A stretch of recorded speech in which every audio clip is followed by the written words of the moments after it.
Michelle with 2 L's, and I am one half of Forcefly Entertainment. Today I'm here to give you my review, my thoughts on Mission Impossible: The Final Reckoning. Yes, this is part 2, coming from the last one that came out 2 years ago. And so let's get into this. I am a huge Mission Impossible fan. I've really enjoyed these films, have seen all of them in theaters except the original one. And they just, what Tom Cruise has done with Ethan Hunt, as I've said before, it truly has become almost an American version of, say, like a James Bond in its own way. And these movies really just, I feel like they just kind of keep upping the ante with what they pull off, and the crazy, and I mean that in the best way possible, stunts that Tom Cruise is willing to do in these movies. So I'm a big fan. The Final Reckoning is, I've said this, I said this recently, it was up there in my top 2 highly most anticipated movies of this year. So keep that in mind as we get into this. So here's the way I'll do this.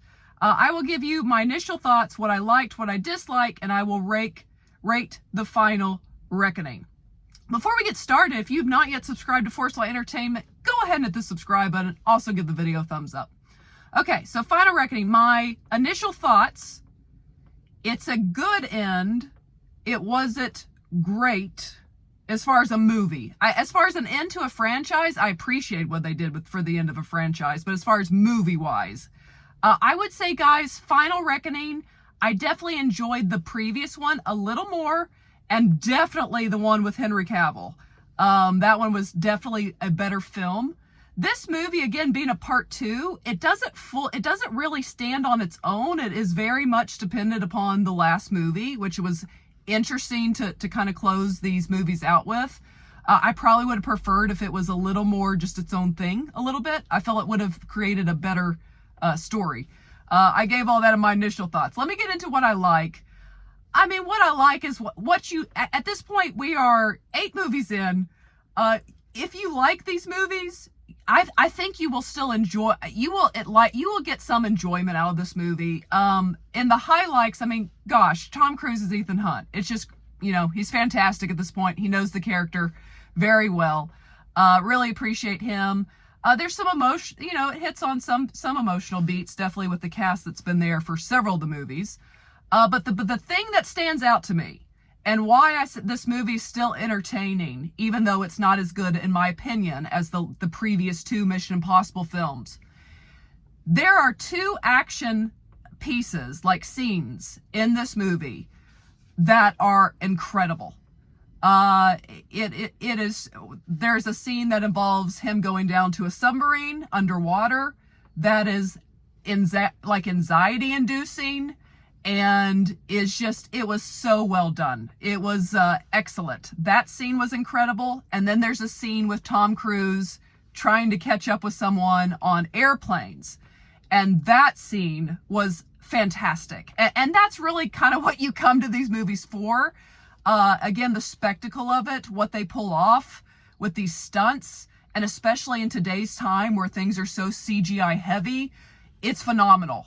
What they do with these 2, in particular, these 2 scenes that go on for a while. I mean, they're not short scenes, and they're kind of almost worth the price of admission, to be honest. It's one of those things you want to see on the biggest, and I got to see it on an IMAX screen. Highly recommend it. Because wow, those 2 scenes are incredible. And I will say this, I wasn't really bored, even though this movie is close to 3 hours long. It kept my interest. And even if maybe you're like, oh, drifting a little, it will get your interest right back. There's a lot of action in this film. I feel like for me, some of the story elements are missing in this film to make it as great as some of the previous ones have been, quite frankly. But yeah, the action, everything's good. I would also put in the positive. I appreciate the ending. I don't want to spoil anything. I'm just going to leave it there. I appreciate the ending.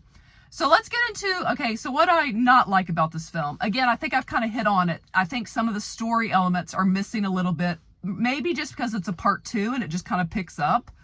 But it doesn't feel, it's definitely not near as good of just a start to finish good story as some of the previous entries for this franchise. Another thing I will say, I'm a big Hayley Atwell fan. I think she's lovely.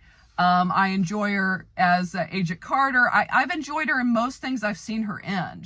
So what I'm about to say has nothing to do with Hayley Atwell herself, but more the character of Grace. You guys, if you guys watch my review of the last film, so spoilers for the last film, not this film, the last film. I did not like that they killed off Rebecca Ferguson's character.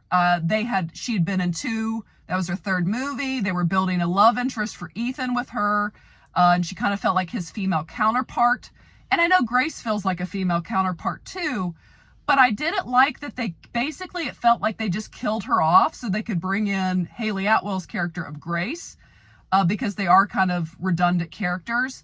And especially for this final movie, some of the emotional beats would have hit so much harder if it was Rebecca Ferguson's character, Elsa, I believe was her name. And because for me with Grace, the emotional beats don't hit as hard because they've not gone through as much together. She's very new to this team, so I don't buy the emotion quite as much as I would have had it just been Rebecca Ferguson, who I think it should have been in this movie. So that's my negative, but if you're not bothered by them killing her off, you're not going to be bothered by that, I don't think.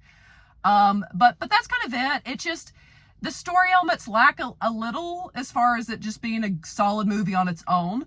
But again, you're there for the spectacle, and the spectacle of this is still entertaining and definitely worthy to be seen on the big screen. Again, those two scenes alone, if you like action movies, if you like thrillers, again, anxiety inducing, the one underwater.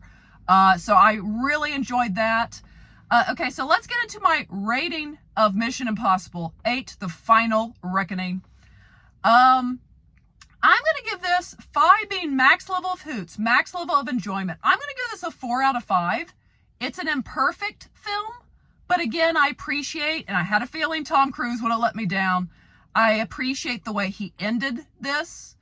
And those 2 action scenes were just, you just don't see them film things like that anymore. It really was spectacular as far as that is concerned, and really fun to watch. So I'm going to go 4 out of 5 hoots.